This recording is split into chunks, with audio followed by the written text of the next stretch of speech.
بسم الله الرحمن الرحيم. ومن أحسن قولا ممن دعا إلى الله وعمل صالحا وقال إنني من المسلمين.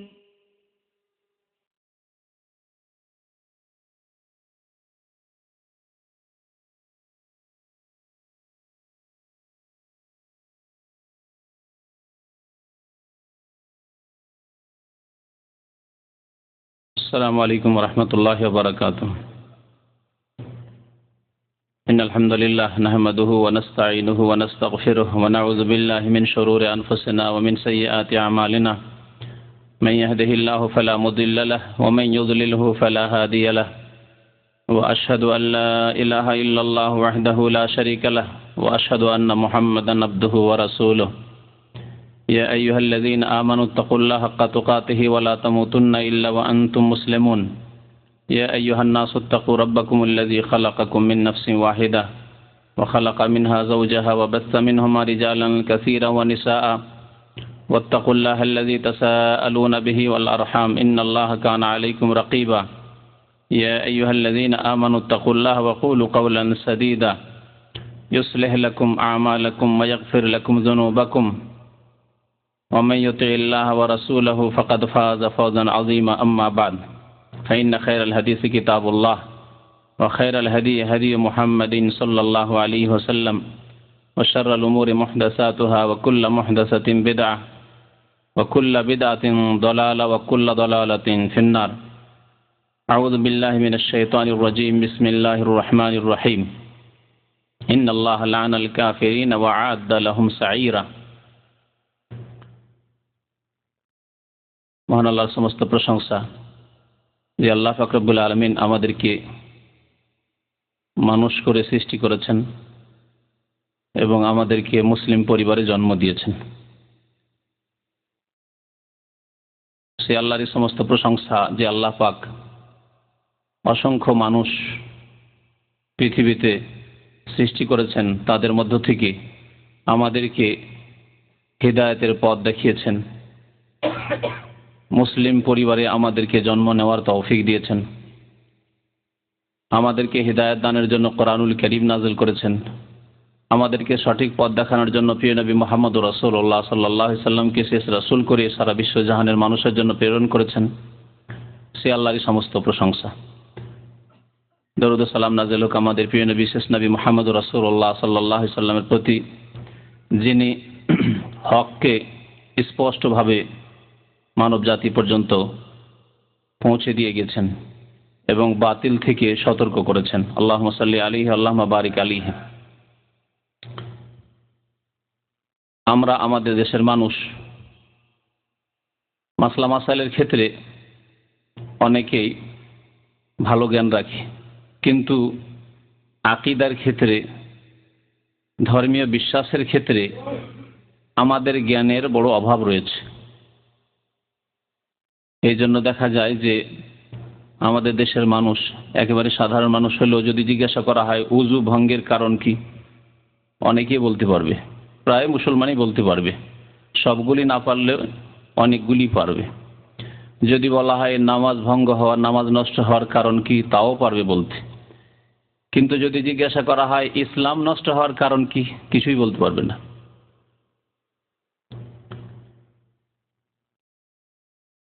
নামাজ ভঙ্গ হওয়া, উযু ভঙ্গ হয়ে যাওয়া, এগুলি মাসলা মাসাইল। এই মাসলা মাসাইল সম্পর্কে আমাদের দেশে শিক্ষা রয়েছে, কিন্তু যে শিক্ষা যদি না থাকে তাহলে মুসলিম হওয়া যায় না। অর্থাৎ আকীদার শিক্ষা, বিশ্বাসের শিক্ষা, ঈমানের শিক্ষা, আর ঈমানের পরিপন্থী বিষয়ের শিক্ষা, তাওহীদের শিক্ষা, আল্লাহর একত্বের শিক্ষা, তাওহীদের বিপরীত শিরক এবং কুফরি শিক্ষা, শিরক কুফরি সম্পর্কে জ্ঞান হাসিল এই জন্য করবেন যে তা থেকে সতর্ক থাকবেন, বেঁচে থাকবেন।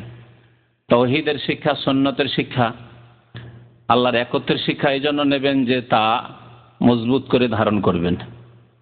বিদাতের শিক্ষা, বিদাত সম্পর্কে জ্ঞান এই জন্য অর্জন করবেন যে বিদাতি কাজ কর্ম করবেন না, বিদাতি ধারণা বিশ্বাস রাখবেন না। কিন্তু আমাদের সমাজে আকীদার শিক্ষার ওপর তেমন গুরুত্ব নেই, শিক্ষার ব্যবস্থাও নেই, এবং যাদের কাছে শিখবেন তাদের কাছেও তেমন বেশি কিছু আশা করা যায় না। যারা শিক্ষাগুরু, যারা শিখাবার জন্য বসে আছে মাদ্রাসা মসজিদ নিয়ে, তাদের কাছেও তাওহীদ সুন্নত সুন্দর করে শিখতে পারবেন। তাদের কাছেও যে আপনি ঈমান ভঙ্গ হওয়ার, ইসলাম নষ্ট হয়ে যাওয়ার কারণ সম্পর্কে সম্যক জ্ঞান হাসিল করতে পারবেন, তারও তেমন বেশি আশা করা যায় না। তো আজকে এই জন্যই আপনাদের সামনে এই বিষয়টি নিয়ে আলোচনা করব যে ঈমান ইসলাম কি করলে ভঙ্গ হয়ে যায়, কি বললে ভঙ্গ হয়ে যায়, কি কি কারণ রয়েছে যে সব কারণে ঈমান ইসলাম নষ্ট হয়ে যায়, ধ্বংস হয়ে যায়, যেগুলিকে আরবি ভাষায় নাওয়াকিদে ইসলাম বলে। ইসলাম বিনষ্টকারী বিষয়, ইসলাম ভঙ্গকারী বিষয়। এই সম্পর্কে প্রথম আমাদের জেনে রাখা প্রয়োজন যে এমন কোনো বিশ্বাস, ভ্রান্ত বিশ্বাস বা এমন কোনো ভ্রান্ত কথা, এমন কোনো ভ্রান্ত কাজ যা সরাসরি কোরআন এবং সুন্নাহ বিরোধী, এবং যে সম্পর্কে আল্লাহ পাক রব্বুল আলামিন বা তার রাসূল সাল্লাল্লাহু আলাইহি সাল্লাম কোরআন এবং হাদিসে সেগুলিকে ইসলাম ভঙ্গকারী বলে আখ্যায়িত করেছেন, সেগুলিকে কুফরি শিরকের কাজ বলে, ইসলাম থেকে বহিষ্কৃত হয়ে যাওয়ার কাজ বলে আখ্যায়িত করেছেন, সেগুলি হচ্ছে ইসলাম বা ঈমান বিনষ্টকারী বিষয়, ঈমানের ইসলামের ভঙ্গ হওয়ার কারণ। তাহলে এর দ্বারা বুঝতে পারলেন যে শুধু মুসলিম পরিবারে জন্ম নিয়ে নিলেই মুসলমান হওয়া যায় না। মুসলিম ঘরে জন্ম নিয়েছেন, মুসলিম দেশে জন্ম নিয়েছেন, বাবা মুসলিম, মা মুসলিম, আর আপনিও মাশাআল্লাহ বাই বার্থ জন্মগত মুসলিম, আর সাবালক হলেন 15 বছর হয়ে গেলে এখন মাশাআল্লাহ পাকা মুসলিম। এখন না, এখন মুসলিম হইতে হবে। যতদিন পর্যন্ত নাবালক ছিলেন আপনি, আমি, ততদিন পর্যন্ত আপনি জন্মগত মুসলিম ছিলেন, এবং আল্লাহ পাক তার রাসূল সাল্লাল্লাহু আলাইহি সাল্লাম আপনাকে আমাকে যতদিন আমরা নাবালক ততদিন মুসলিম বলে ঘোষিত করেছেন। প্রিয় নবী মুহাম্মদ রাসূলুল্লাহ সাল্লাল্লাহু আলাইহি ওয়াসাল্লাম ইরশাদ করেছেন, কুল্লু মাউলুদিন ইউলাদু আলাল ফিতরাহ, প্রত্যেক সন্তানের জন্ম হয় ইসলামের ফিতরাতের উপর, ইসলামের প্রকৃতির উপর। তাহলে যে কোনো ছেলে মেয়ে ভূমিষ্ঠ হয় তখন ইসলামের ওপর তার জন্ম হয়, পৃথিবীতে আসে সে ইসলামের উপর আসে। এই অবস্থায় যদি নিষ্পাপ অবস্থায়, নাবালক অবস্থায় যদি মারা যায়, ছেলে হোক মেয়ে হোক, মুসলিম পরিবারে হোক অমুসলিম পরিবারে হোক, তাহলে সে জান্নাতি। কারণ নবী সাল্লাল্লাহু আলাইহি ওয়াসাল্লাম কুল্লু মাউলুদিন, প্রত্যেক শিশু, ইউলাদ ভূমিষ্ঠ হয় আলাল ফিতরা, সে শিশুর জন্ম মুসলিম পরিবারে হোক অমুসলিম পরিবারে হোক। আবাওয়াহু ইউহাউবিদানিহি, নবী সাল্লাল্লাহু আলাইহি ওয়াসাল্লাম বলছেন তারপরে বাবা মা যেমন তেমন হয়ে যায়। বাবা মা যদি ইহুদি হয় তো ইউহাউবিদানিহি, সেই ছেলেকে মেয়েকে ইহুদি বানিয়ে দেয়, ধীরে ধীরে ধীরে ইহুদি ধর্মে দীক্ষিত করে নেয়। সাবালক হলো 15 বছর বয়স হয়েছে, মেয়ে সাবালিক হয়েছে 12 বছরে, এখন ইহুদি হয়ে গেছে, বাবা মা ইহুদি। আও ইউনাসসিরানিহি, বাবা মা খ্রিস্টান বানিয়ে দিয়েছে। আও ইউমাজ্জিসানিহি, অথবা বাবা মা অগ্নিপূজক মজুস অগ্নিপূজক বানিয়ে দিয়েছে। বাবা মা হিন্দু বানিয়ে দিয়েছে। বাবা মা নাস্তিক বানিয়ে দিয়েছে। বাবা মা সেকুলারিজমে বিশ্বাসী, সেকুলার বানিয়ে দিয়েছে। বাবা মা বেনামাজি বানিয়ে দিয়েছে। বাবা মা কবরে সেজদাকারী মুশরিক বানিয়ে দিয়েছে। মাজার ভক্ত বানিয়ে দিয়েছে। আর আসল অবস্থায় থাকে যারা সাবালক হওয়ার পরে তাওহীদকে মজবুত করে ধারণ করে, যারা ইসলাম ভঙ্গ হওয়ার কোনো একটি কারণও নিজের মধ্যে আসতে দেয় না, সেই মুসলিম হয়ে থাকে। তাহলে সাবালক সাবালিকা হওয়ার সাথে সাথে এখন মুসলিম হতে হবে, আকীদায় মুসলিম হইতে হবে, আমলে কর্মে মুসলিম হইতে হবে, বিশ্বাসে ঈমানে মুসলমান হইতে হবে, আর চলাফেরায় আমলে ইবাদত বন্দেগীতে মুসলিম হইতে হবে। তাহলে মুসলিম হওয়া যাবে। মুসলিম কোনো সম্প্রদায় জাতির নাম নয়, মুসলিম কোনো গোষ্ঠীর নাম নয়। মুসলিম নাম হচ্ছে আকীদা, বিশ্বাসের এবং আমলের, কর্মের। যার মধ্যে সেই আকীদা বিশ্বাসগুলি থাকবে ইসলামিক, যার মধ্যে সেই আমলগুলি, কর্মগুলি থাকবে যেগুলি মুসলিম হওয়ার জন্য আবশ্যক, সেই মুসলিম। আর যার মধ্যে সেই আকীদা ইসলামের যেগুলি জরুরি আকীদা বিশ্বাসের বিষয়ে সেগুলি নেই, যার মধ্যে সেই জরুরি আমলগুলি নেই যেগুলি না করলে মুসলিম থাকা যায় না, তাহলে সে মুসলিম নয়। অথবা সে আকীদা আমল আছে কিন্তু সেগুলিকে সে নাকচ করে দিচ্ছে, সেগুলির সে বিপরীত আকীদা বা উক্তি পোষণ করছে বা আমল তার বিপরীত হচ্ছে, তাহলে সে সেই আকীদা এবং আমলগুলিকে, ইসলামের যেগুলি ছিল তাদের মধ্যে, সেগুলিকে নাকচ করে দিল। সেই জন্য তার ঈমান থাকবে না। তো ঈমান ভঙ্গকারী বিষয়গুলি সম্পর্কে আমাদের জ্ঞান থাকা অত্যন্ত জরুরি। কারণ আজকাল মুসলিম দেশে সবচাইতে বেশি ইসলাম বিরোধী কথা বলার লোক তৈরি করা হচ্ছে। অমুসলিম দেশে ইসলামের শত্রুরা তারা ভাবছে আমরা মুসলিম দেশে থেকে ইসলামের বিরুদ্ধে বলবো, এতে মুসলিমদের ওপর অত আঘাত হবে না, যে আমরা তো অমুসলিম, আমরা বলেছি ইসলামের বিরুদ্ধে।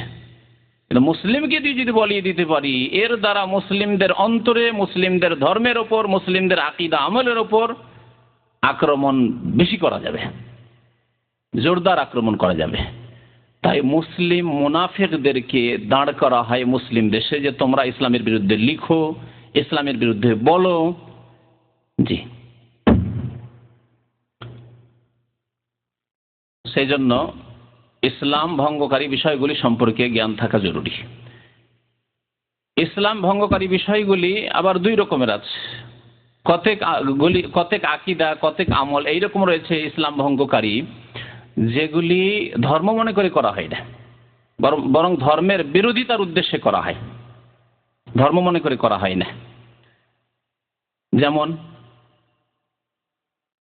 ইসলামের বিরুদ্ধে এই বক্তব্য, বাংলাদেশে এই 2-3 দিন আগের বক্তব্য, যে নারী পুরুষকে সমান অধিকার দিতে হবে, ছেলে মেয়েকে সমান ধন সম্পদ অধিকার দিতে হবে বাবা মায়ের। আল্লাহ পাক রব্বুল আলামিন কোরআনুল কারীমে ইরশাদ করেছেন স্পষ্ট ভাষায়, ইউসিকুমুল্লাহু ফি আওলাদিকুম লিযাকারি মিসলু হাযযিল উনসায়াইন। আল্লাহ তোমাদেরকে আদেশ প্রদান করছেন তোমাদের সন্তান সন্ততি সম্পর্কে, ছেলে মেয়েদের সম্পর্কে, লিযাকারি, যে তোমরা পুরুষকে দেবে, ছেলে সন্তানকে দেবে, মিসলা হাযযিল উনসায়াইন, 2 মেয়ের সমান, অর্থাৎ মেয়েকে ছেলের অর্ধেক দেবে। এর চাইতে স্পষ্ট বাণী আর কিছু হতে পারে? যদি ছেলে মেয়ে 2 রকমই থাকে, আপনার ছেলেও আছে মেয়েও আছে, তাহলে এইভাবে দেবেন। এই মিরাস, মৃত ব্যক্তির ধন সম্পদের ভাগ বন্টন যে আল্লাহ পাক রব্বুল আলামিন স্বয়ং করে দিয়েছেন, ফারায়েজ যাকে বলা হয়, এসব আহকাম বর্ণনা করার পরে আল্লাহ পাক বলছেন তিলকা হুদুদুল্লাহ। এসব কথা যা আমি বললাম কোরআনুল কারীমে, এগুলি হচ্ছে আল্লাহর হুদুদ, সীমানা, আল্লাহর বর্ডার। আজকে যদি বাংলাদেশের বর্ডার পার করে ভারতে ঢুকে যান, বর্মায় ঢুকে যান, ভারতের বর্ডার পার করে কেউ যদি বাংলাদেশে ঢুকে যায়, তাহলে সে সরকারের কাছে আসামি হয়ে যায়, বরং তার সম্পর্কে বড় রকমের তদন্ত শুরু হয়ে যায়। এভাবে ঢুকলো কেন? গুপ্তচর হইতে পারে, দেশদ্রোহী হইতে পারে, বহু কথা আসতে পারে তার সম্পর্কে। আল্লাহ বলছেন তিলকা হুদুদুল্লাহ, হচ্ছে আল্লাহর সীমানা, আল্লাহর বর্ডার। ফালা তাতাদুহা, সুতরাং এই বর্ডারকে, সীমানাকে তোমরা লঙ্ঘন করবে না, অতিক্রম করবে না, খবরদার, সাবধান হয়ে যাও। ওমান ইয়াতাআদ্দা হুদুদাল্লাহি ফাউলাইকা হুমুয যালিমুন, যারা আল্লাহর সীমানাকে পার করে যাবে, পরোয়া করবে না, বা বলবে যে না এটা চলবে না, আমরা বেশি ইনসাফ করতে পারি, নাই বিচার করতে পারি, আমরা যে সিদ্ধান্ত নিয়েছি সেটা বেশি ঠিক, এরা হচ্ছে জালেম, এরা হচ্ছে জালেম। আর যখন আল্লাহ যালিমুন বলে, সবচেয়ে বড় জুলম হচ্ছে শিরক আর কুফরি, ইন্নাশ শিরকা লাযুলমুন আযীম। এরা এমনই জালেম যারা কাফের, মুশরিক, যারা বলবে না আল্লাহর সীমানা আমরা মানি না, বা আল্লাহর সীমানা, আল্লাহ পাক রব্বুল আলামিন যে বিধান দিয়েছেন এটি এই যুগে অচল, অথবা এতে ন্যায় বিচার করা হয়নি, এতে নারীদের অধিকারকে নষ্ট করা হয়েছে, নারীদের সাথে বৈরী আচরণ করা হয়েছে, জুলম অত্যাচার করা হয়েছে ইত্যাদি। তারা সবচাইতে বড় জালেম, অর্থাৎ কাফের, মুরতাদ, মুশরিকেরা, মুসলমান নয়। তাহলে মুসলিম সমাজে এইরকম কিছু নারী পুরুষ মুনাফিকদেরকে তৈরি করা হচ্ছে ইহুদি নাসারাদের পক্ষ থেকে, ইসলামের শত্রুদের পক্ষ থেকে, যে তোমরা বলো, আমরা বললে কাজ হবে না, তোমরা বলো, তাহলে বেশি আঘাত হবে ইসলামের উপর, মুসলিমদের উপর। আচ্ছা, তারপরে এ তো যা ছিল মুনাফিকদের কাজ ছিল। মুসলিমদের কথা শুনবেন। এখানে এক ক্যাম্পে বক্তব্য করতে গেছি, বক্তব্য করলাম গত রবিবারে। তারপরে শুনতে পেলাম যে সেখানে যারা মানব রচিত দলগুলি করে, নাম বলার প্রয়োজনে, দেশে যে বড় দলগুলি আছে সেই দলগুলি ধরেন, তাদের মন্তব্য হচ্ছে যে যারা এই ইসলামের নামে যারা মিছিল করতে এসছে তাদেরকে মেরেছে, ভালো হয়েছে, তারা ইসলাম করে এসছে, ঠিক হয়েছে, নারী পুরুষের সমান অধিকার দিতে চেয়েছে, কি দোষ করেছে, ভালো করেছে। সুবহানাল্লাহ। মুনাফিক, এক মুনাফিক তো এই কথা বললো, কিন্তু তার সাথে সাথে লক্ষ লক্ষ মুনাফিক মুসলিম সমাজে মওজুদ আছে। জাহেল মুনাফিকও আছে আর জেনে শুনে মুনাফিক, দুই রকমের মুনাফিক আছে। তো এই দুই রকমের মুনাফিক দেখছেন, এরাও নিজের ইসলামকে ভঙ্গ করে ফেললো, ইসলামকে নষ্ট করে ফেললো, টের পেল না। ওয়াহুম লা ইয়াশউরুন। কোনো চেতনা নেই যে আমাদের ইসলাম শেষ। এই কথাতে ইসলাম শেষ যে ঠিক করেছে যারা ইসলামের কথা বলে সরকার একটা পাশ করতে যাচ্ছে, অথবা কেউ একটা বুদ্ধিজীবী বা চিন্তাবিদ এটা পেশ করেছে যে নারী পুরুষের সমান অধিকার হওয়া চাই ধন সম্পদে, ভালো কথা বলেছে। এর বিরুদ্ধে যারা এসছে, মার খেয়েছে, পুলিশের লাঠি চার্জ হয়েছে, ভালো হয়েছে। তারা সাথে সাথে তাদের ইসলামকে ভঙ্গ করে কাফের মুরতাদ হয়ে গেল। আবু জাহাল, আবু লাহাবের সারিতে ফেরাউন, কারুন, হামান এদের সারিতে দাঁড়িয়ে গেল। এই কথা তারা টের পেল না। আর টের পেল, তাদের পরোয়া নেই। ইসলামকে নিজের জীবন থেকে বিদায় করে দিয়েছে, নিজের পরিবার থেকে বিদায় করে দিয়েছে, নিজের সমাজ থেকে বিদায় করে ফেলেছে। এ হচ্ছে অধিকাংশ মুসলিম সমাজের অবস্থা। তো ইসলাম ভঙ্গকারী, ইমান ভঙ্গকারী বিষয়গুলি সম্পর্কে জেনে রাখা জরুরি। এ সম্পর্কে উলামায়ে কেরামদের বহু বক্তব্য রয়েছে। বেশ কিছু আইম্মায়ে কেরাম, উলামায়ে কেরাম তারা যেগুলি প্রসিদ্ধ ইসলাম ভঙ্গকারী বিষয় সেগুলিকে উল্লেখ করেছেন। আর এই জন্য যারা কিতাব পড়ে কিছু শিখবেন তারা তাতে পাবেন যে প্রসিদ্ধ ইসলাম ভঙ্গকারী বা ইমান নষ্টকারী বিষয় হচ্ছে 10টি, কিন্তু এই 10টিতে সীমিত নয়। 10টি দৃষ্টান্ত স্বরূপ, উদাহরণস্বরূপ বর্ণনা করা হয়েছে, এবং যেই যুগে এই কথাগুলি, এই ইমান ইসলাম ভঙ্গকারী বিষয়গুলি বর্ণনা করা হয়েছে সেই যুগের প্রেক্ষাপটে বর্ণনা করা হয়েছে। সেই যুগের প্রেক্ষাপটে বর্ণনা করা হয়েছে। যখন যেই রকমের রোগ থাকে তখন সেই রকমের চিকিৎসার প্রয়োজন হয়। যখন এই কথাগুলি বর্ণনা করা হয় তখন ওই ধরনের রোগগুলি বেশি ছিল, সুতরাং ওই 10টি রোগের কথা তারা উল্লেখ করেছেন যে এইগুলি হচ্ছে ইমান ইসলাম ভঙ্গকারী বিষয়। তখনকার যুগে হয়তো নাস্তিকতা ছিল না, সেই জন্য মুসলিম সমাজে নাস্তিকতা ছিল না। আজকে থেকে 200 বছর আগে মুসলিম সমাজে নাস্তিকতা ছিল না, কিন্তু শিরক ছিল, সেজন্য শিরকের কথা তিনি উল্লেখ করেছেন। আল্লাহ নেই এ কথা কোনো মুসলিম বলতো না আজকে থেকে 150-200 বছর আগে। তখন কমিউনিজম তাদের দেশেও ছিল না হয়তো, তো মুসলিম দেশে আসা তো দূরের কথা।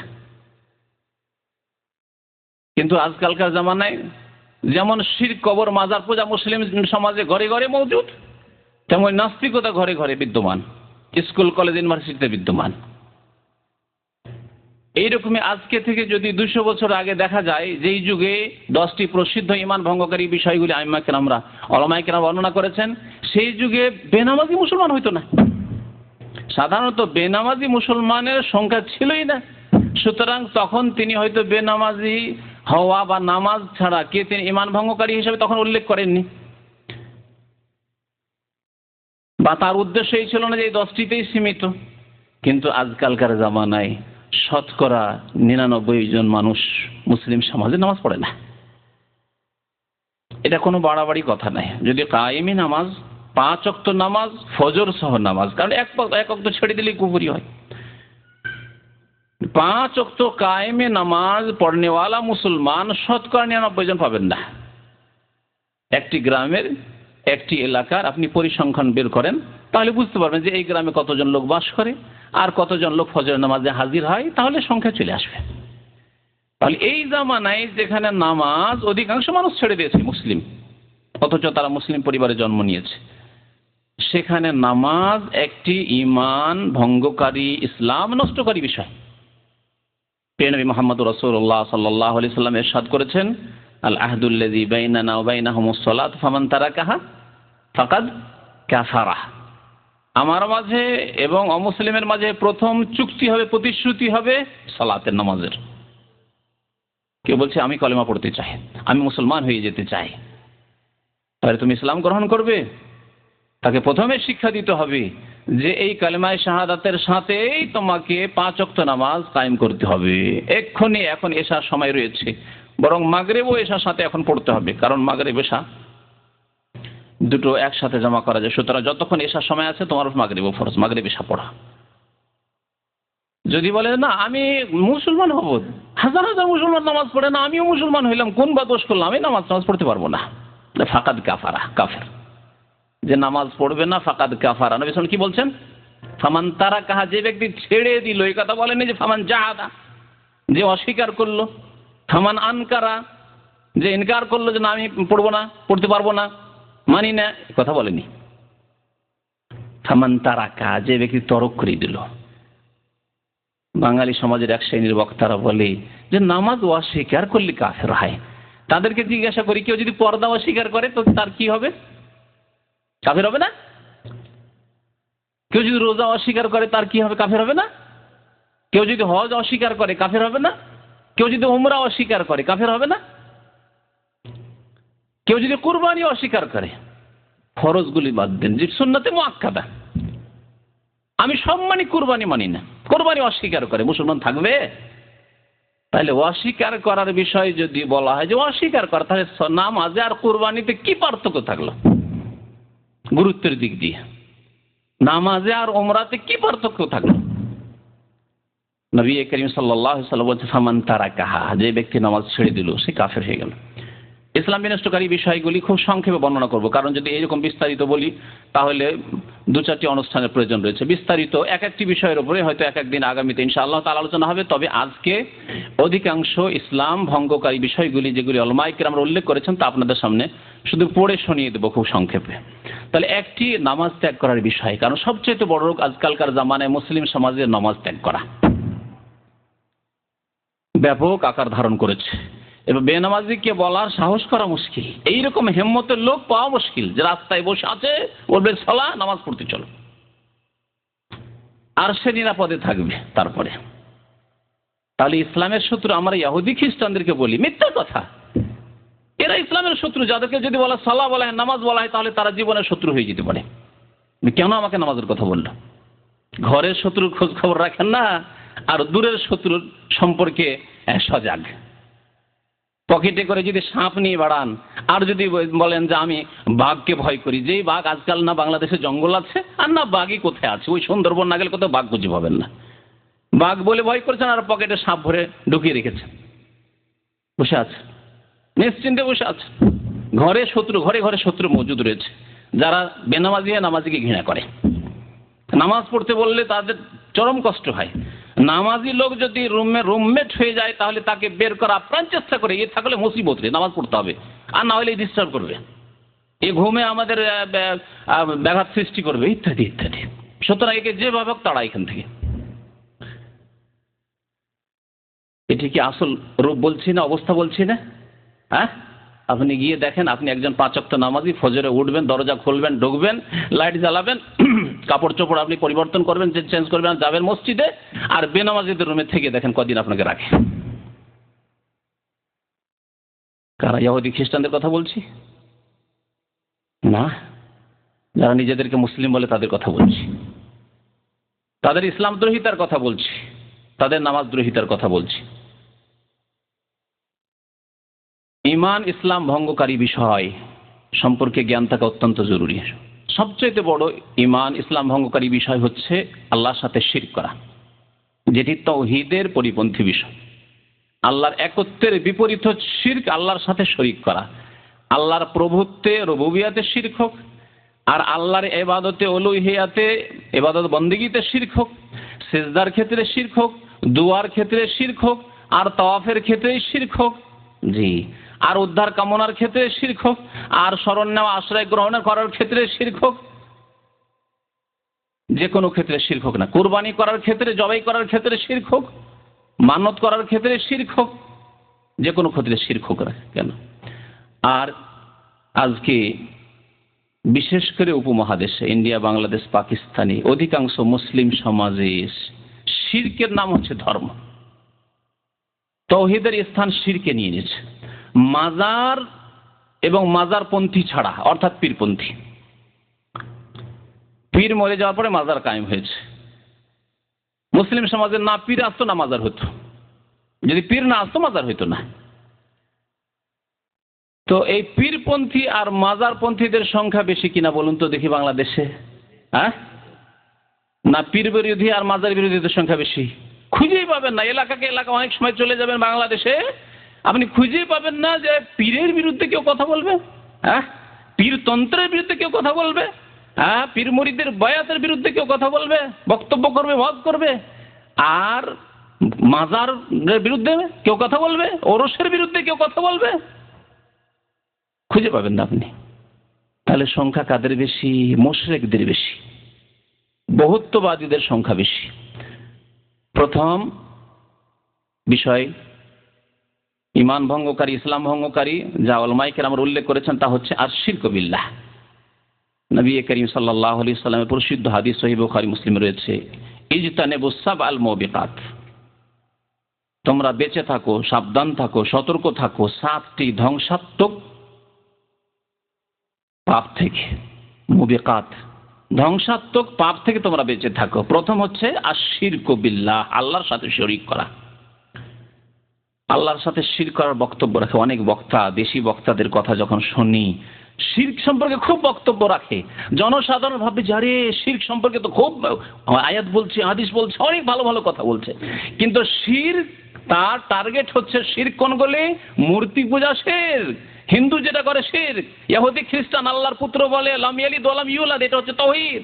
আর যদি কেউ বলে আল্লাহর পুত্র, সান অফ গড, তাহলে এটা হচ্ছে শিরক। আর কবর মাজার নামটা উল্লেখই করে না যে কবর মাজার শিরক।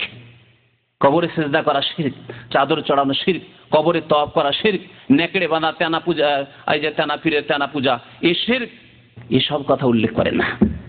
কেন? কারণ আমার জাতি করছে, তাদের কাছ থেকে ভোট কালেকশন করতে হবে, সেই জন্য ওই সব কথা উল্লেখ করে না। শিরকের ওয়াজ করে, অস্বীকার করার কিছু নেই, কিন্তু শিরক কোনগুলি? মুসলিম সমাজের শিরকে চিহ্নিত করা হয় না। কথা ঠিক নয় কি? অমুসলিম সমাজে যেসব শিরক চলছে সেগুলিকে চিহ্নিত করা হচ্ছে যে হ্যাঁ ওইগুলি শিরক।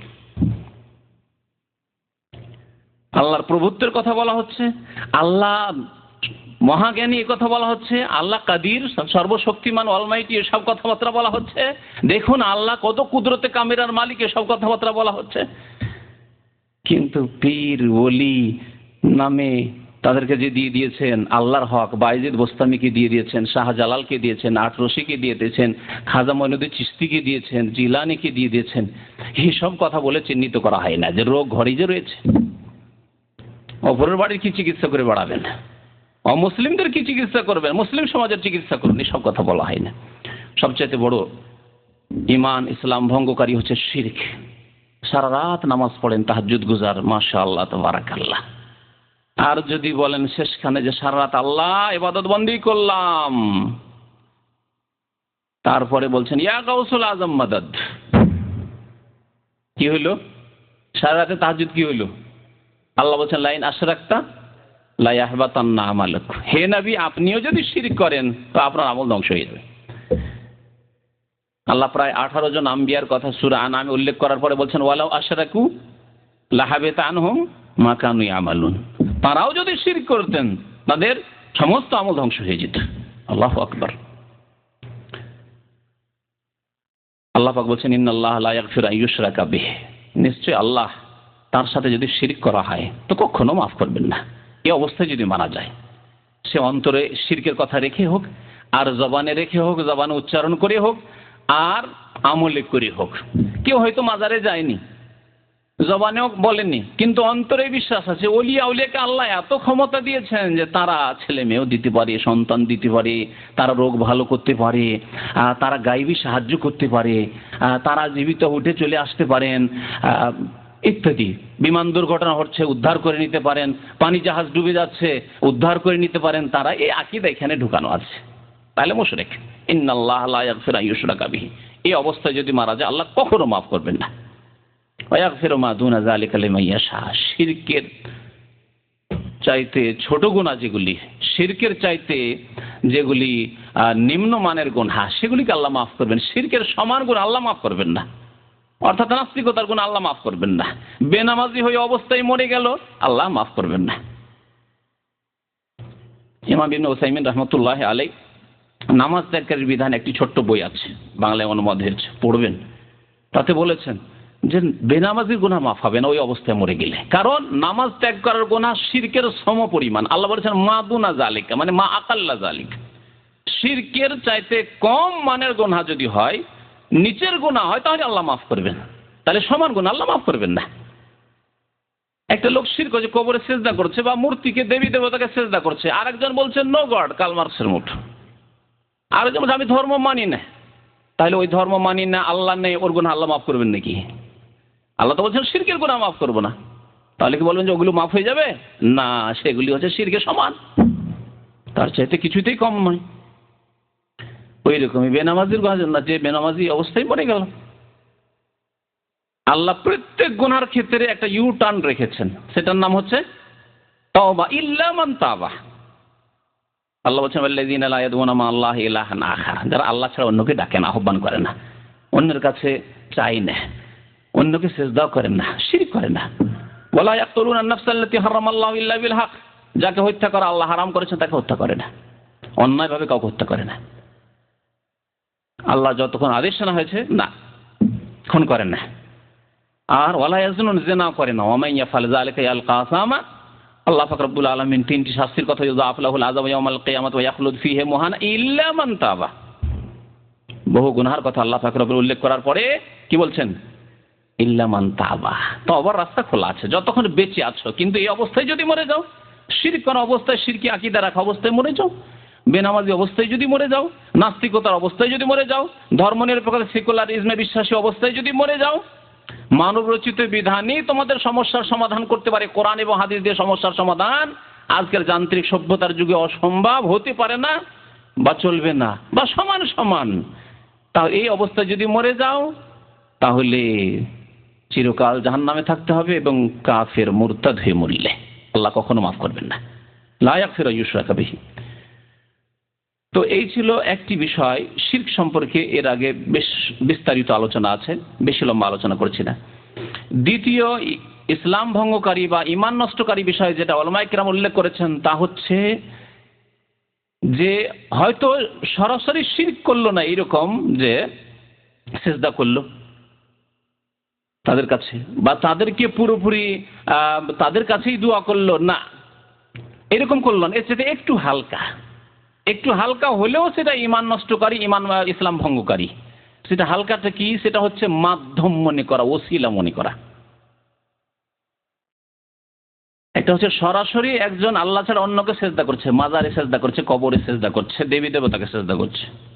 আর আরেকজন না, সেজদা করে না, তবে ওই মাজারওয়ালাকে, পীরকে, মৃত জীবিত পীরকে বলছে যে আপনি মাধ্যম, আপনি ছাড়া আমার কোনো মুক্তি নেই। হে পীর বাবা, হে খাজা বাবা, হে শাহজালাল বাবা, হে বায়েজিদ বোস্তামি, হে অমুক, হে তমুক, হে বাবা পীরে কিবলা, আপনার ছাড়া আমার কোনো উপায় নেই, আপনি আমার সুপারিশ করিয়া। মৃত ব্যক্তির কবর কাছে গিয়ে বলছে আপনি আল্লাহর কাছে সুপারিশ করে। তাহলে দাতা আল্লাহকে মানলো, পার্থক্য এতটুকু। দাতা আল্লাহকে মানলো, কিন্তু ভাবলো যে আল্লাহর কাছ থেকে এই ওলি আউলিয়া সৎকর্মশীল লোকেরা, সলেহীন, এরা নিয়ে দিতে পারে, এদের এতটুকু ক্ষমতা আছে। যারা মাধ্যম মনে করলো তারা শিরক করলো, কুফরি করলো, তাদের ঈমান ইসলামকে ভঙ্গ করে দিল। উযু ভঙ্গ হওয়ার মতো, নামাজ ভঙ্গ হয়ে যাওয়ার মতো তাদের ঈমান ইসলামই ভঙ্গ হয়ে গেল। নামাজ ভঙ্গ হলে নামাজটা আবার পড়ে নেওয়া যায়, বা নামাজই ভঙ্গ হলে একটা নামাজ নষ্ট হলো, বাকি নামাজগুলি তো হয়েছে যেগুলো ঠিক করেছেন আপনি। ওযু ভঙ্গ হলে একবারের ওযু হচ্ছে জোহরের ওযু আপনার ভঙ্গ হয়েছে, কিন্তু আসর মাগরিবের ওযু তো ঠিক আছে, কিন্তু ঈমান ইসলাম যদি ভঙ্গ হয়ে যায় একবার আর ওই অবস্থায় যদি থেকে যান, তাহলে চিরকাল ওই কুফরির অবস্থায়, শিরকের অবস্থায় আপনি মরে চিরকালের জন্য জাহান্নামবাসী হয়ে গেলেন। এই হচ্ছে পার্থক্য। এই মাধ্যম মনে করা, এই রোগ মুসলিম সমাজে খুব বেশি আছে। আর এই রোগে মুসলিম সমাজের যারা মুশরিক, তারা মক্কার মুশরিক থেকে ভিন্ন নয়। মক্কার মুশরিকদেরকে যখন বলা হইতো যে তোমরা দেবী দেবতার পূজা কেন করছো, আরে লাত উজ্জা মানাত এসব কি দিতে পারে তোমাদেরকে, এদের কেন পূজা করছো, তখন তারা বলতো মা না'বুদুহুম, আল্লাহ সূরা জুমারে বলছেন তাদের সম্পর্কে, মা না'বুদুহুম, আমরা এদের পূজা করি না, আমরা এদের ইবাদত করি না। এমন কথা কেন বললো? আর এই কথা আমাকে বেশ কিছু কবর পূজারীরা বলেছে। একবার মসজিদে নববীতে বসে আছি রিয়াজুল জান্নায়, আর এক হায়দ্রাবাদী এক কবর পূজারী মুশরিক পাশে বসে ইয়া রাসূলুল্লাহ জিকির করছে, ইয়া রাসূলুল্লাহ, ইয়া রাসূলুল্লাহ, ইয়া রাসূলুল্লাহ জিকির করছে। তো আমি তার সাথে আলোচনায় বারবার বলছি যে আমাদের দেশে কবর পূজারী রয়েছে, কবর পূজা করে। বলছে যে আপনি চরম অন্যায় কথা বলছেন। কেন? বলছে কবর আবার কেউ পূজা করে নাকি? কবর পূজা কেউ করে না। আমাদের কবরে সেজদা করা এটি পূজা নয়, কবর আল্লাহর কাছে দোয়া করা এটি পূজা নয়, এটি ইবাদত নয়। জি, দেখলেন চরম রাগ যে আপনি বলবেন যে তোমরা কবরের পূজা করো, কবর পূজক তোমরা, চরম রাগ তাদের। এই কথাই বলতো মক্কার মুশরিকরা, মা না'বুদুহুম, আমরা এদের পূজা করি না, লাত উজ্জা মানাতের ইল্লা, তবে আমরা করি কেন, লিয়ুকাররিবুনা ইলাল্লাহি যুলফা, যাতে করে এরা আল্লাহর নিকটবর্তী আমাদেরকে করে দেয়, আল্লাহর কাছে আমাদেরকে পৌঁছে দেয়। আমরা সরাসরি আল্লাহর কাছে যেতে পারবো না, আল্লাহর সন্তুষ্টি হাসিল করতে পারবো না, আল্লাহ সান্নিধ্য হাসিল করতে পারবো না। লিয়ুকাররিবুনা ইলাল্লাহি যুলফা। অপর ভাষায় আল্লাহ পাক রব্বুল আলামিন এই কাফের মুশরিকদের কথা উল্লেখ করেছেন। তারা বলতো ওয়ায়াকুলুন, তারা বলতো কি, হাউলাই শুফাআউনা ইনদাল্লাহ, এরা আল্লাহর নিকট আমাদের সুপারিশকারী মাধ্যম হবে, ওসিলা হবে। আজকে ওসিলার রোগ ঢুকে আছে, আর এক ওসিলার রোগ ঢুকে আছে, ওইটিও হারাম। আর চোরা রাস্তা, এটি করে চোরা চালানোর রাস্তা শিরকের, যদি সরাসরি শিরক নয় কিন্তু হারাম, নাজায়েজ এবং বিদাতি ওসিলা, সেটি হচ্ছে যে কোনো জীবিত মৃতের নাম দোহাই পেড়ে আল্লাহর কাছে দোয়া করা, তার কাছে চাই না এই ওসিলাতে, কিন্তু এতে কি বলে যে হে আল্লাহ তোমার নবী পাকের ওসিলায়, উর্দু ভাষার বলে নবী পাকের তোফাইলে, হ্যাঁ নবী পাকের বরাতে, হ্যাঁ বড় পীরের ওসিলায়, হ্যাঁ শাহজালাল বাবার ওসিলায়, এই অমুকের ওসিলায়, চরমনায়ের ওসিলায়, ফুরফুরার ওসিলায় আমার দোয়া কবুল কর। হে যে কোনো ব্যক্তি, জীবিত অথবা মৃত ব্যক্তির ওসিলায়, ব্যক্তিকে ওসিলা বানানো, এটি হচ্ছে শিরকের চোরা রাস্তা। এইভাবে ধীরে ধীরে শিরকে নিমজ্জিত হয় এই শ্রেণীর লোকেরা। এটি হচ্ছে হারাম এবং বিদাতি। শিরকে এখনো যায়নি, কিন্তু শিরকের দিকে এগিয়ে যাচ্ছে এই বিদাতি ওসিলার মাধ্যমে, যে ওসিলা ধরে আল্লাহর কাছে দোয়া করে এক শ্রেণীর লোকেরা। তো যে ওসিলাতে মৃত ব্যক্তির কাছে চাওয়া হয় যে হে বাবা, হে ওলি, হে জিলানি, হে চিস্তি, আল্লাহর কাছে আমার সুপারিশ করিও, আমাকে জান্নাতে নিয়ে যেও, তুমি ছাড়া আমি জান্নাতে যেতে পারবো না। হে চরমনাই বাবা, আপনার সাথে আমি বয়াত করেছি এই জন্য যে আপনি জান্নাতে নিয়ে যাবেন, একা আপনি যাবেন না, আমাকে ছেড়ে যাবেন না। তাদের কাছে তাদেরকে ওসিলা মাধ্যম মনে করল। এটি হচ্ছে একটি ঈমান ইসলাম ভঙ্গকারী বিষয়। ঈমান ইসলাম ভঙ্গকারী আরেকটি বিষয় হচ্ছে যে অমুসলিমকে মুসলিম মনে করা, অথবা কাফেরকে কাফের না মনে করা। এই রোগ আছে না নেই আমাদের সমাজে? অধিকাংশ মানুষকে বলতে শোনা যায় বাঙালি সমাজে যে ইসলাম ধর্মে কাফেরকেও কাফের বলতে নাই, বলে না? ইসলামে কি করতে নাই?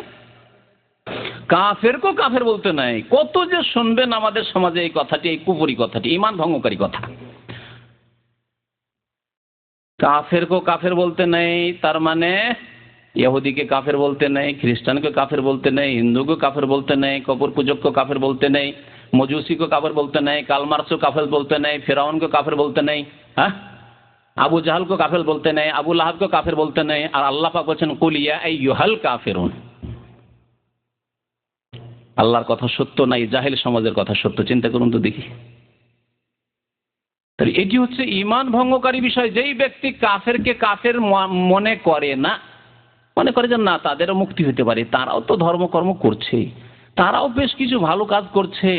এট্রেসা কলকাতায় বসে বসে তা হয়েছে, ও তো দাতব্যমূলক অনেক কাজ করলো। বড় বড় শিক্ষিত মুসলিম সমাজের ডাক্তার, মাস্টার, ইঞ্জিনিয়ার, তাদের কাছ থেকে এসব কথাবার্তা শোনা যায়। এদের কাছ থেকে ইসলাম ভঙ্গকারী, এদের ইসলাম বেশি ভঙ্গ হয়। এদের উজু টুটে না, এদের আগে ইমানই টুটে আছে, এদের ইসলামই টুটে আছে। উজু টুটার প্রয়োজন নেই, উজু নষ্ট হওয়ার প্রয়োজন নেই, আর নামাজ নষ্ট হওয়ার প্রয়োজন নেই। তার আগে ইমানই নষ্ট হয়ে আছে, তার উজু আর নামাজের প্রয়োজনই কি? উজু নামাজ তো তখনই প্রয়োজন হবে যখন ইমানটা ঠিক থাকবে, ইসলাম ঠিক থাকবে। তো যেই ব্যক্তি কাফেরকে কাফের মনে করে না, একজনকে কবরে সেজদা করতে দেখছে আর তারপরে বলছে না না মূর্খ সমাজ, জানেন না কি করবেন, এরাও তো আমাদের মুসলমান। মুসলমান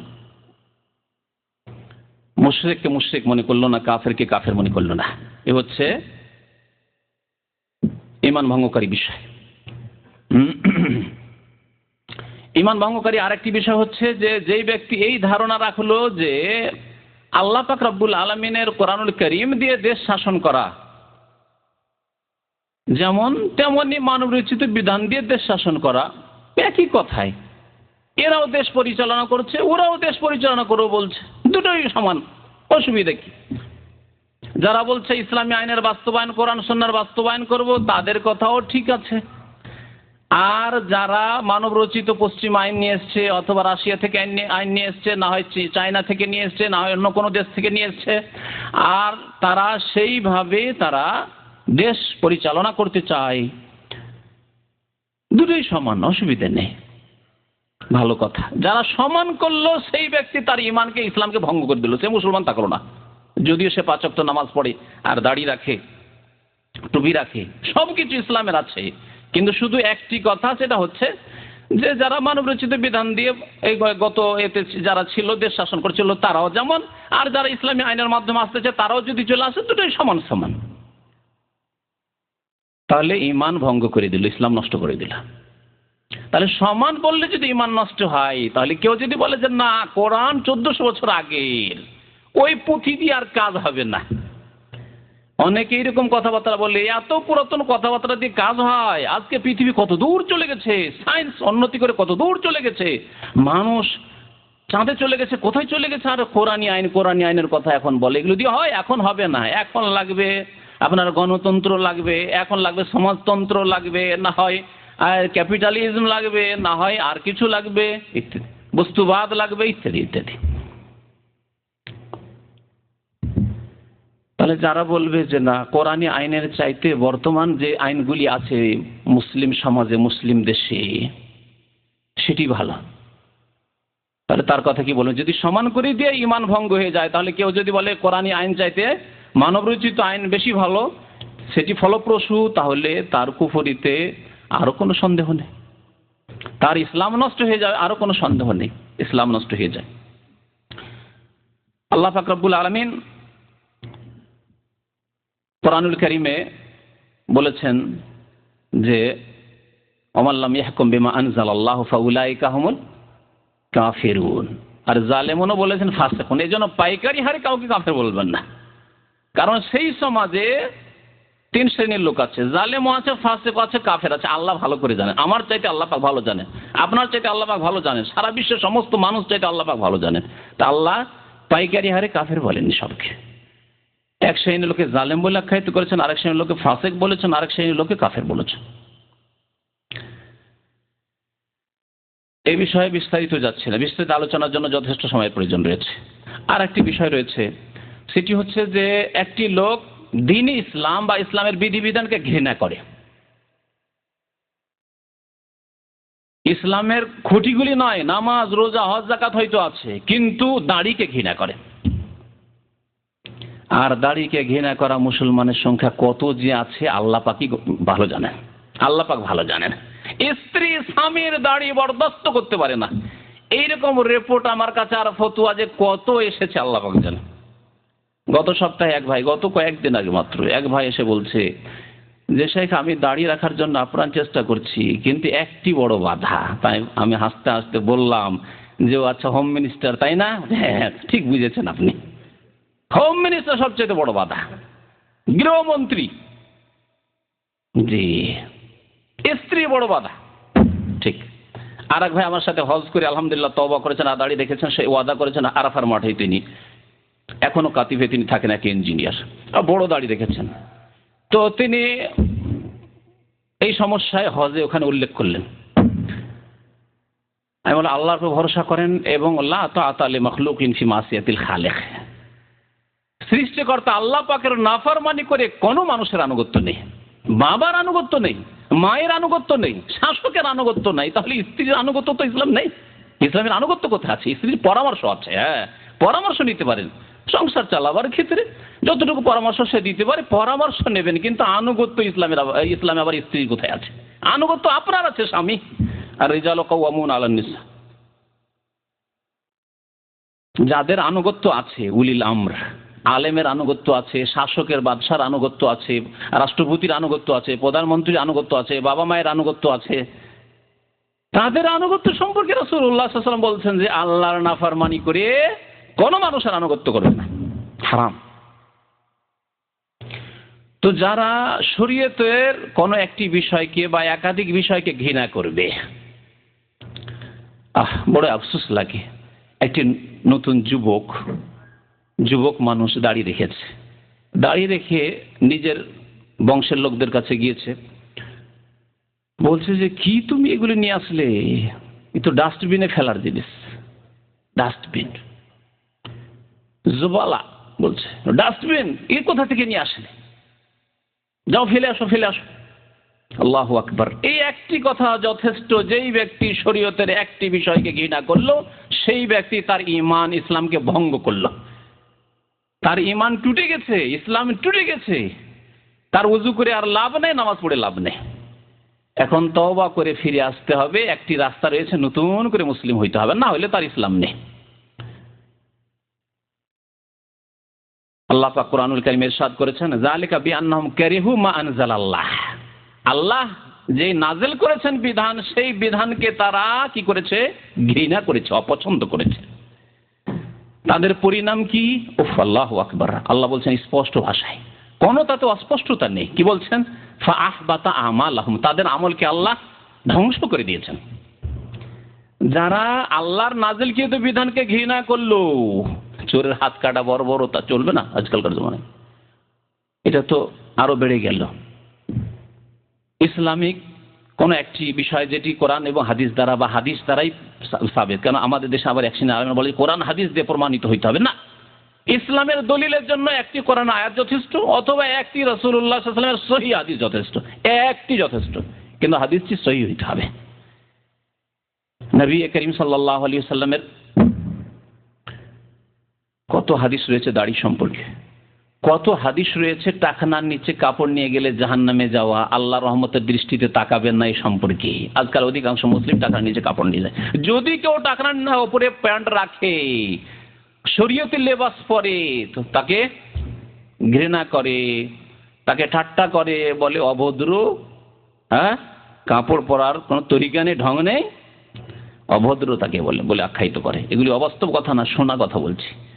মাধ্যম দিয়ে যেসব ভাইদেরকে বলা হয়েছে যারা মুসলিম হয়েছে খাঁটি এবং কাপড়কে উঠিয়েছে, তাদেরকে কথা বলা হয়েছে, আর তারা এসে আমাদের কাছে নকল করেছে।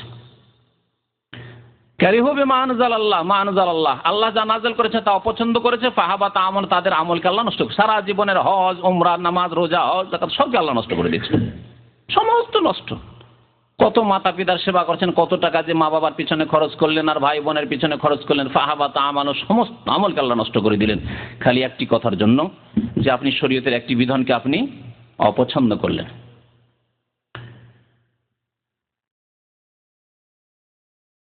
সাত নম্বরে, যেই ব্যক্তি শরীয়তের কোনো কিছু নিয়ে ঠাট্টা করবে, একটা হচ্ছে ঘৃণা করা আর একটি হচ্ছে ঠাট্টা করা, দুটি হচ্ছে ইসলাম বিরোধী, ইসলাম ভঙ্গকারী, ঈমান ভঙ্গকারী বিষয়। যে ব্যক্তি শরীয়তের কোনো কিছু নিয়ে ঠাট্টা করবে, আমাদের দেশে একটি কথা আছে, মোল্লার দৌড় মসজিদ আছে, ঠাট্টার ছলে এইরকম, আরে মোল্লাদের কথা, মোল্লার দৌড় মসজিদ, এরা আবার দেশ পরিচালনা করতে পারে। বড় বড় আলেম সম্পর্কে মন্তব্য যদি করে কোন দেশের মানুষ, এই আলেমদের দিয়ে এরা দেশ চালাতে পারে। দেশ চালাবার জন্য একটা ইঞ্জিনিয়ার হইতে হবে, ডাক্তার হইতে হবে, না হলে ওই অ্যাডভোকেট হইতে হবে, যারা ইসলাম সম্পর্কে একেবারে জিরো, অ্যাডভোকেট হইতে হবে, ব্যারিস্টার হইতে হবে, কথা বুঝতে পারছেন, অর্থনীতিবিদ হইতে হবে, এসব হইতে হবে। আর মোল্লার দৌড় মসজিদ। এই ব্যক্তি কি করলো? ঠাট্টা করলো। কেউ যদি ঠাট্টার চলে, আমাদের দেশে মোল্লা বলে, আর এক শ্রেণীর জাহেল আর বলে মুতাওয়া। এতে এই মুতাওয়া শব্দের অর্থ ভালো, কিন্তু যদি ঠাট্টার ছলে বলে তাহলে এটি ইসলাম ভঙ্গকারী বিষয়। আর আরেকটা হচ্ছে যে ঠাট্টার ছলে নয়, হয়তো মুতাওয়া মানে হচ্ছে যারা নফল কাজ করে, তাতাওয়া থেকে। ফরজ ওয়াজিব তো করে, কিন্তু নফল কাজ করে, মুস্তাহাব কাজ করে। অর্থ ভালো, কিন্তু অর্থ ভালো হইলেই যে ভালো অর্থে ব্যবহার করে তা নয়। মোগলদের যুগে মোল্লা শব্দটি খুব সম্ভ্রান্ত শব্দ ছিল, খুব সম্মানীয় শব্দ। মোল্লা মানে বড় বড় আল্লামাদেরকে, বড় বড় ফাকিহদেরকে ভারতে বড় বড় ওপর পোস্টে চাকরি করতো মোগলদের জামানায়, মুসলিম রাজত্বের কালে, তখন তাদেরকে মোল্লাজি বলা হইত। আর আজকালকার মোল্লাদের কথা শুনলে হয়। এক মহিলা বলছে, মোল্লাদের কথা শুনে এগুলি বাচ্চা জন্মে দিয়ে রাস্তায় ছেড়ে দিলি হবে। এই কথা মহিলা বলে আমার কাছে এই খবর পৌঁছেছে। আল্লাহু আকবার। এটা কি ঠাট্টা নয়? যে মোল্লা আলেম সমাজ কি বলছে? তাজাওয়াজুল ওদুদ আল ওলুদ, বেশি বেশি বাচ্চা জন্ম দাও।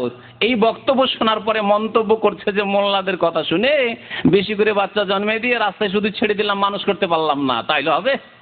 ঠাট্টা, ঈশ্বরীয়ত নিয়ে ঠাট্টা। এতে ইমান ভঙ্গ হয়ে যায়, ইসলাম ভঙ্গ হয়ে যায়।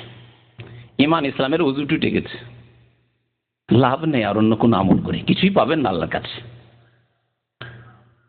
ইমানের নবায়ন করতে হবে। এখন এক্সপায়ার হয়ে গেছে ইমান, ইসলাম নবায়ন করতে হবে, তাজদীদ, রিনিউয়াল করতে হবে। ইসলাম ভঙ্গকারী এ সম্পর্কে আল্লাহ পাক রব্বুল আলামিন স্পষ্ট ভাষায় বলেছেন যে কুফরি কাজ, ঠাট্টা করা। কুল আবিল্লাহি ওয়া আয়াতিহি ওয়া রাসূলিহি কুনতুম তাস্তাহজিউন। মুনাফিকরা ঠাট্টা মজাক করেছিল। সাহাবায়ে কেরামদেরকে কি বলেছিল জানেন? বলেছিল যে এরা হচ্ছে খুব পেটুক। পেটুক শব্দটি তারা বলেছিল। আর বলেছিল আজবানু ইনদাল লিকা, আর যুদ্ধের ক্ষেত্রে যখন আসে তারা, তখন তারা হচ্ছে কাপুরুষ। কাপুরুষ বলেছেন আল্লাহর নবী সাহাবায়ে কেরামদেরকে। মুনাফিকরা ইবনে উবাইয়ের লোকেরা বলেছিল যে কাপুরুষ বলেছিল, আর পেটুক বলেছিল, আর দুনিয়ামুখী, এরা লোভী, ঈশ্বরের পেটের পিছনে পিছনে ছুটে।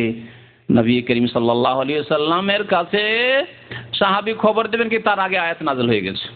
এই আয়াত নাযিল হয়েছে, কুল আবিল্লাহি, আল্লাহর সাথে, আল্লাহর আয়াতের সাথে, বিধানের, শরীয়তের বিধানের সাথে, ওয়া রাসূলি, আল্লাহ রাসূলের সাথে কুনতুম তাস্তাহজিউন, তোমরা ঠাট্টা মজাক করো। লা তা'তাযিরু।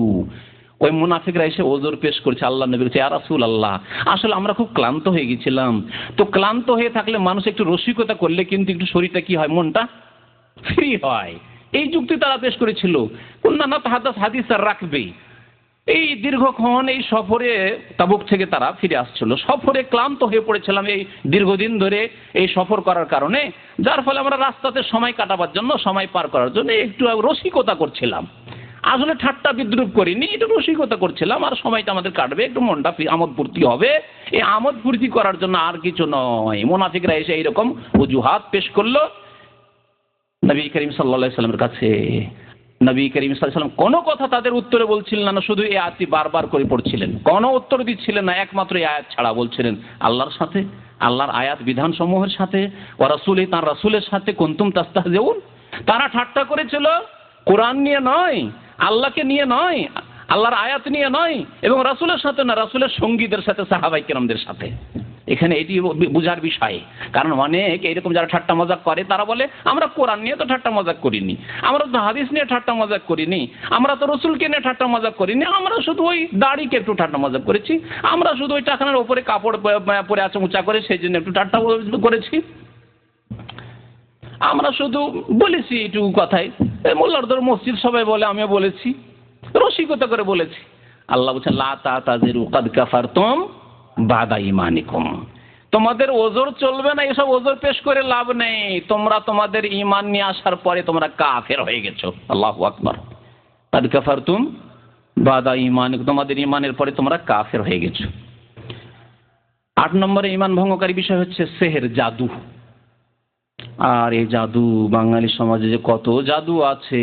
আমরা যখন উত্তরপ্রদেশে, ভারতের ইউপিতে পড়াশোনার জন্য আসি, তো বাঙালি আমাদের কথা শুনেই শুধু উর্দুভাষী ইউপির লোকেরা ভয় করতো, আরে বাঙালিকে কিছু বলবি না, কেন বাঙালি মানেই জাদু। আসলে আমরা পরিবারের এলাকাতে আমরা জানতাম, এইসব খোঁজ খবরই রাখতাম না, কিন্তু দূরের লোকেরা খবর রাখে যে জাদু কোথায় আছে। আমরা খোঁজ খবর রাখি না, কিন্তু দূরের লোকেরা খোঁজ খবর রাখে যে জাদু কোথায় আছে। প্রাচীন যুগে অখণ্ড বাংলা আর আসাম, ত্রিপুরায়ও বাংলা বলে মাতৃভাষা অধিকাংশ মানুষ, আসামের লোকও বাংলা ভাষা বলে, আর পশ্চিমবঙ্গ অখণ্ড বাংলা, যে বাংলাদেশ, এই সবগুলিতে সবচেয়ে বেশি গোটা অখণ্ড ভারতের মধ্যে জাদু ছিল। যার ফলে পুরনো যুগ থেকে কথা খুব প্রসিদ্ধ লোক সমাজে যে বাঙ্গাল কি জাদু, বেঙ্গলের জাদু। তো অখণ্ড বাংলা এবং আসাম, যে নবাবদের যুগে বাংলা আসাম একসাথে ছিল, তো এই বাংলা আসামের জাদু সবচেয়ে বড় জাদু, সবচেয়ে বড় জাদু। আর এই জাদু কত যে জাদু করে, স্ত্রীকে স্বামী জাদু, স্ত্রী স্বামীকে জাদু করছে, এটা অহরহ হচ্ছে। এখানে এক ভাই ছিল ওইরকম, জাদুতে পেরেশান থেকে থেকে একবারে তার স্বাস্থ্য নষ্ট হয়ে দেশে চলে গেছে। স্ত্রী একটু সন্দেহ হয়েছে যে ও আর একটা বিয়ে করবো করছে, দিল জাদু করে। অথবা ভালোবাসে না, যে এরকম ভালোবাসা চাই এরকম ভালোবাসে না, কোনো দিকে এর মন যায় নাকি, এর মনটা ফিরাতে হবে যাতে করে আমার পাগল হয়ে থাকে, দিল জাদু করিয়ে। মাকে গিয়ে বললো যে মা কিছু করতেই হবে, একটা কিছু খাওয়াইতে হবে তোর জামাইকে, দিল। যেখানে পাক না কেন, এই জাদু আমাদের দেশে খুব বেশি রয়েছে, আর জাদু সবচেয়ে বেশি মহিলাদের মধ্যে রয়েছে। এই জন্য আল্লাহ পাক রব্বুল আলামিন কোরআনুল কারীমের সূরা ফালাকে মহিলাদের জাদুর কথা উল্লেখ করেছেন, অমিন শাররিন নাফাসাতি, মহিলাদের জাদুর কথা বলেছেন, নাফাসাতি ফিল উকাদ, গ্রন্থিতে ফুৎকার দান কারিনী বলেছেন, কারি আল্লাহ বলেননি। মহিলাদের মধ্যে জাদু বেশি আছে, কোরআনের সাক্ষী। পুরুষদের মধ্যেও জাদু আছে, কিন্তু মহিলাদের মধ্যে বেশি জাদু আছে। তো জাদু যে ব্যক্তি শিখবে, যে করবে, যে করাবে, সবাই তাদের ঈমান ইসলামকে ভঙ্গ করে দিবে। যতই নামাজি হোক না কেন, যতই বাকি ধার্মিকতা থাক না কেন, সমস্ত ধ্বংস হয়ে যাবে। কারণ জাদু শিরক ছাড়া হয় না, জিনের সাহায্য ছাড়া, আল্লাহ ছাড়া অন্যের নাম নেওয়া ছাড়া জাদু হয় না। জাদু মানে শিরক করতে হয়, ইসলাম বিরোধী শিরক কুফরি করতে হয়, কালামুল্লাহ কোরআনুল কারীমের সাথে অবমাননা করতে হয়, ইত্যাদি ইত্যাদি। নাপাক বস্তুর ব্যবহার করতে হয় পবিত্র আল্লাহর কালাম, রাসূলের কালামের সাথে, ইত্যাদি, এসব ঈমান ভঙ্গকারী বিষয়। সুতরাং জাদু হচ্ছে কুফরি কাজ। যে ব্যক্তি জাদু শিখবে, যে জাদু করবে, যে জাদু করাবে, আল্লাহ কোরআনুল কারীমে স্পষ্ট ভাষায় বলেছেন, ইন্নামা নাহনু ফিতনাতুন ফালা তাকফুর। হারুত মারুত যে এসেছিলেন তারা বলতেন যে আমরা তোমাদের পরীক্ষার জন্য এসেছি আল্লাহর পক্ষ থেকে, খবরদার তোমরা কুফরি করিয়ে নাও। অর্থাৎ জাদুর শেখা এবং ব্যবহার করা কুফরি কাজ। আল্লাহ পাক আরো ওই আয়াতগুলিতে বলছেন, একটি অংশে কি বলছেন, ওমা কাফারা সুলাইমানু ওয়ালাকিন্না শায়াতিনা কাফারু। সুলাইমান আলাইহিস সালাম কুফরি করেনি, তিনি জাদুবিদ্যা শেখেননি, শেখাননি, তবে শয়তানরা কুফরি করেছে, তারা কাফের হয়েছে। কেন? তারপরের অংশটুকুতে আল্লাহ বলছেন, ইউআল্লিমুনা আন-নাসাস সিহর, মানুষকে তারা কি করত? জাদুর শিক্ষা দিত, সেই জন্য তারা কাফের হয়ে গেছে। তাহলে জাদুবিদ্যা হচ্ছে কুফরি এবং এর শাস্তি পৃথিবীতে হচ্ছে হত্যা। শরীয়তের বিধানে যা নবী সাল্লাল্লাহু আলাইহি ওয়াসাল্লামের একাধিক হাদিস রয়েছে। আর এ হচ্ছে ধ্বংসাত্মক গুনাহ, আর এর পরিণাম হচ্ছে চিরকাল জাহান্নাম। 8 নম্বরের ঈমান নষ্টকারী বিষয় হচ্ছে যে ইসলাম বা মুসলিমের বিরুদ্ধে, মুসলিম দেশের বিরুদ্ধে অমুসলিমকে সাহায্য করা। এতে একটু বিস্তারিত একটু আলোচনার প্রয়োজন রয়েছে, যেটা খুব সংক্ষেপে বলছি। সেটা হচ্ছে এটাকে যদি বৈধ মনে করে বা ভালো মনে করে, বাধ্য হয়ে নয়, যদি মনে করে যে অমুসলিমদের সাহায্য করা আমার জন্য জায়েজ মুসলিমদের বিরুদ্ধে বা ইসলামী দেশের বিরুদ্ধে। যেমন মুসলিম দেশের বিরুদ্ধে গোয়েন্দাগিরি করা কাফের দেশের পক্ষ থেকে। বহু লোক এরকম আছে যারা মুসলিম দেশের বিরুদ্ধে কাফের দেশের পক্ষ থেকে কি করে? গোয়েন্দাগিরি করে, কাফেরদের বিভিন্ন রকম সামরিক সাহায্য করে। জি, এটি হচ্ছে ঈমান ভঙ্গকারী বিষয়, যেটি এটিকে বৈধ মনে করে, জায়েজ মনে করে, অথবা ভালো মনে করে। বাধ্য যদি না হয় বা স্বেচ্ছায় সেই চাকরি নিয়েছে, তাকে বলা হয়েছে, তার কাছে পেশ কাজে তোমাকে ভালো একটা পয়সা দেবো, তুমি এই চাকরিটা নেবে, ইসলামের বিরুদ্ধে কাজ করতে হবে, মুসলিমদের বিরুদ্ধে কাজ করতে হবে, মুসলিম জাতির বিরুদ্ধে কাজ করতে হবে, মুসলিম দেশের বিরুদ্ধে কাজ করতে হবে, করবে? মুসলিম মুজাহিদিনদের বিরুদ্ধে কাজ করতে হবে, মুসলিম সেনাবাহিনীর বিরুদ্ধে কাজ করতে হবে। বলছে হ্যাঁ ঠিক আছে, তো টাকা দিব, অসুবিধা কি, আমি করব, জায়েজ নয়, এবং এতে ঈমান নষ্ট হয়ে যাবে। তবে যদি কাউকে বাধ্য করা হয়, আল্লাহ বলছেন ইল্লা মান উকরিহা ওয়া কলবুহু মুতমাইন্নুন বিল ঈমান, তাকে যদি বারণ করা হয়ে থাকে, বাধ্য করা হয়ে থাকে, কিন্তু তার অন্তরে ঈমান মজবুত রয়েছে যে আমি আল্লাহর বান্দা এবং আমি মুসলিমদের ভাই, আর ইসলামের আমি কোনো ক্ষতি করতে পারি না, কিন্তু আমাকে বাধ্য করা হয়েছে, না হলে আমাকে শেষ করে দেবে। তাহলে যতক্ষণ বাধ্য ততক্ষণ, আর যখনই সুযোগ পাবে মুসলিম ভাইয়ের সাহায্য করবে সে, আর না হলে তার ঈমান ইসলাম নষ্ট করে ফেলবে। আর একটি বিষয় হচ্ছে ঈমান ভঙ্গকারী তা বিদআত পন্থীদের মধ্যে রয়েছে। তা হচ্ছে যে এই উম্মতে কিছু ওলিউল্লাহ আছে যাদের জন্য শরীয়ত পালন করা আবশ্যক নয়, তারা শরীয়তের গণ্ডির বাইরে। কার মতো? বলছে খিজির আলাইহিস সালামের মতো। এই খিজির আলাইহিস সালামের ঘটনা যত পীরপন্থী আছে তাদের একটা ভালো সরজমিন পেয়েছে, ভালো দলিল প্রমাণ পেয়েছে যে খিজির আলাইহিস সালাম, দেখেন মুসা আলাইহিস সালাম তার কথা বুঝতে পারেন না, খিজির আলাইহিস সালাম একটা ছেলেকে বালককে দিলেন হত্যা করে। মুসা আলাইহিস সালামের যেহেতু শরীয়তের জ্ঞান ছিল, মারিফতি জ্ঞান ছিল না, মুসা আলাইহিস সালাম বাধা দিলেন, আপত্তি করলেন, খিজির আলাইহিস সালাম জিতে গেলেন, দেখলেন না তুমি এরকম কেন, তুমি এতরাজ করো, আমি আল্লাহর পক্ষ থেকে এটা শিখে এসেছি। আর এটাকে ফিট করে দিল নিয়ে এসে কিসের ওপর? পীরদের ওপর। যে পীর যদি আপনার, এ মুরিদ বাবা, আপনার পীর যদি আপনাকে শারাবও খেতে বলে, আপনার পীর যদি আপনাকে জেনাও করতে বলে, তবুও করেন, আপনি এতরাজ করিয়েন না।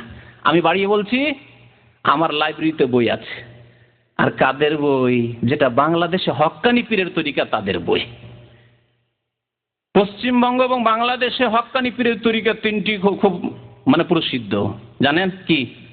হক্কানি পীর তারা নয়, কিন্তু তাদের নিকটে তারা নিজেদেরকে হক্কানি বলে। ফুরপুরা, শর্ষিনা, চরমনাইয়ের কিতাব লাইব্রেরিতে মজুদ আছে। তাতে বলছে যে আপনার পীর যদি আপনাকে বলে, হে মুরিদ, আপনাকে যদি বলে যে আপনি শারাব দিয়ে কি করেন, মুসাল্লাকে শারাবে মদে ডুবিয়ে এসে ওই যায় নামাজে নামাজ পড়েন, তবু করেন, আপনি এতরাজ করিয়েন না, কারণ আপনার পীর এমন ঘাট পার করেছে যেই ঘাট আপনি পার করেননি। এইরকম কথা বলেছে।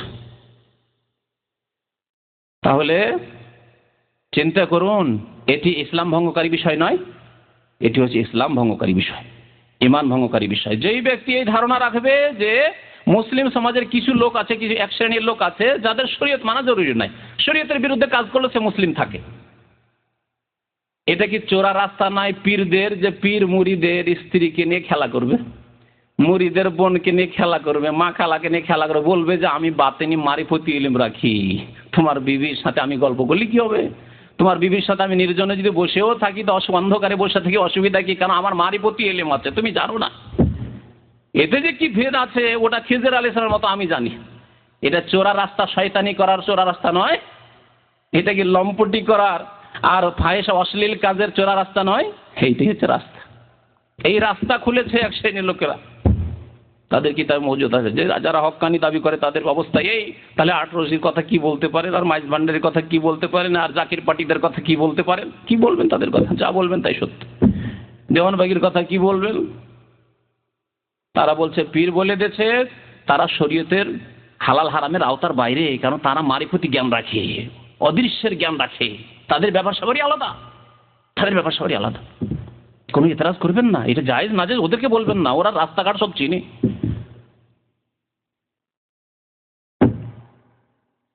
এটি হচ্ছে ঈমান ভঙ্গকারী একটি বিষয়, তাতে ঈমান থাকবে না। এই বিশ্বাস যদি একটা সাধারণ মুরিদ রাখে যে না আমার পীর কিবলার জন্য জায়েজ, অসুবিধা নেই, তিনি যদি নামাজ না পড়েন তিনি পার করে গেছেন, নামাজ কে পড়বে? যে মধ্যখানে পড়ে আছে, আর যে আল্লাহ পর্যন্ত ফানাফিল্লা হয়ে গেছে, তারা বলে ফানাফিল্লা, আল্লাহ লয় হয়ে গেছে, বিলীন হয়ে গেছে, তাদের জন্য আমার নামাজ রোজা কি? সেই ব্যক্তি মুসলমান থাকবে না, তার ঈমান ইসলামকে সে ভঙ্গ করে ফেলল।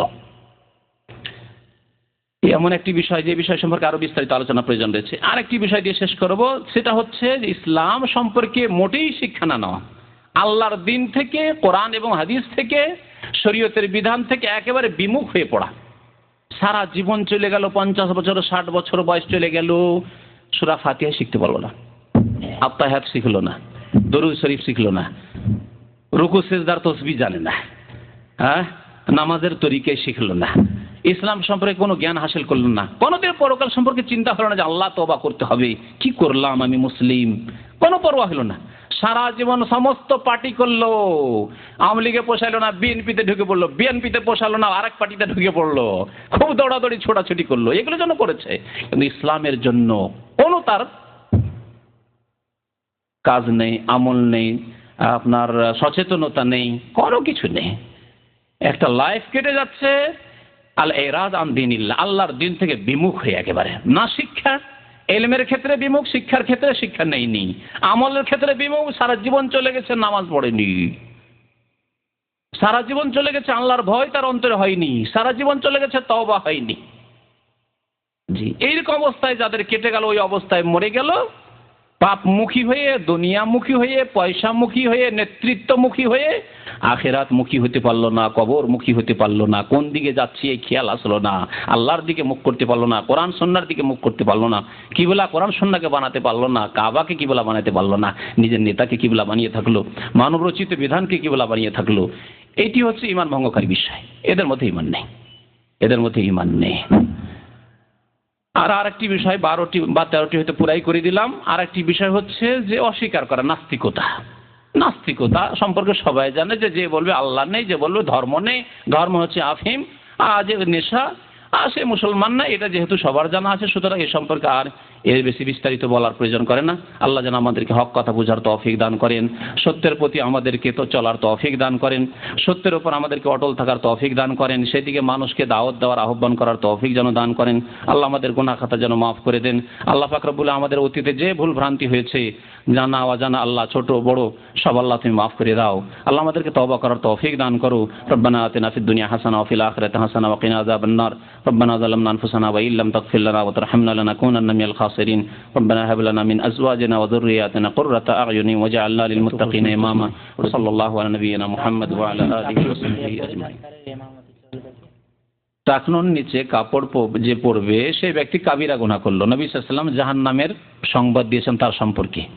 সুতরাং যে ব্যক্তি কাবিরা গুনাহ করলো সেই ব্যক্তি ফাসিক। আর ফাসিকের পেছনে নামাজ হবে যদি সে নামাজ শুরু করে দিয়ে থাকে, অথবা সবগুলি একই রকম, সব যদি কানা হয় তো কোন একটা কানাকে তো ইমাম বানাইতে হবে, তাই না? তো সবাই যদি টাকনার নিচে কাপড়ওয়ালা থাকে তো কোনো একটা লোককে তো ইমামতি করাইতে হবে। কিন্তু যদি দেখা যায় ওদের মধ্যে একজন সৎ আছে, টাকনার উপরে কাপড় আছে, তাকে আগে বাড়াইতে হবে, ওই ফাসিককে আগে বাড়াবেন না। জি, নবী করিম সাল্লাল্লাহু আলাইহি ওয়াসাল্লাম সুপারিশ করবেন মুমিন মুসলিম যারা ইসলামকে ভঙ্গ করেনি এবং যারা ইসলামের গণ্ডিতে ছিল। তাহলে কাফেরের জন্য সুপারিশ হবে না। ফামা তানফাউ শাফাআতু শাফিঈন, বুঝতে পেরেছেন? ইয়াউমা লা ইয়ানফাউ মালুন ওয়ালা বানুন, সন্তান কাজে আসবে না। নবী সাল্লাল্লাহু আলাইহি ওয়াসাল্লাম সন্তান হইলেও কাফেরের জন্য কাজে আসবে না।